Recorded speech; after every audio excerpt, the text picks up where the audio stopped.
Swiggy Zomato లాంటి food workers కి, Ola Uber లాంటి డ్రైవర్స్ కి కర్ణాటక గవర్నమెంట్ ఒక మంచి పని చేసింది. వాళ్ళ కోసం ఒక మంచి చట్టం తీసుకొచ్చింది. ఆ చట్టాన్ని బ్రీఫ్ గా 2 పాయింట్స్ లో చెప్తాను.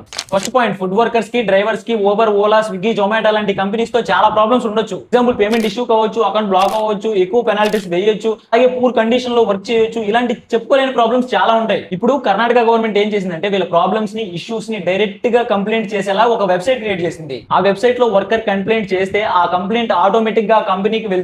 ఆ కంపెనీ విత్ ఇన్ 15 డేస్ లో ఆ ప్రాబ్లమ్ ని సాల్వ్ చేయాలి. మాక్సిమం 45 డేస్ లో సాల్వ్ చేయాలి. Second point, Swiggy, Zomato, Uber, Rapido లాంటి కంపెనీస్ ఒక ట్రాన్సాక్షన్ జరిగితే కొంత వర్కర్ తీసుకుంటారు, కొంత కంపెనీస్ తీసుకుంటుంది. సో కంపెనీ తీసుకున్న షేర్ లో 1% కర్ణాటక గవర్నమెంట్ ప్రతి ట్రాన్సాక్షన్ కి తీసుకుంటుంది. ఆ ట్రాన్సాక్షన్ ద్వారా 1% తీసుకున్న మనీ అంతా కలెక్ట్ చేసి వర్కర్స్ ఫండ్ కి, అంటే వీళ్ళ వెల్ఫేర్ కి యూజ్ చేస్తుంది. వెల్ఫేర్ అంటే వర్కర్స్ కి ఇన్సూరెన్స్ ప్రొవైడ్ చేయడము, వాళ్ళకి యాక్సిడెంట్ లాంటివి జరిగితే అమౌంట్ సపోర్ట్ చేయడం లాంటివి. ఇంత మంచి చట్టం చేసిన కర్ణాటక గవర్నమెంట్ ని మనం పొగడకుండా ఉండలేం. ఇప్పుడు 2 తెలుగు రాష్ట్రాల గవర్నమెంట్ లో కర్ణాటక గవర్నమెంట్ ఇన్స్పిరేషన్ గా తీసుకుని స్విగ్గీ, జొమాటో, ఊబర్, ర్యాపిడో లాంటి వర్కర్స్ కి మంచి చట్టం తీసుకురావాలి.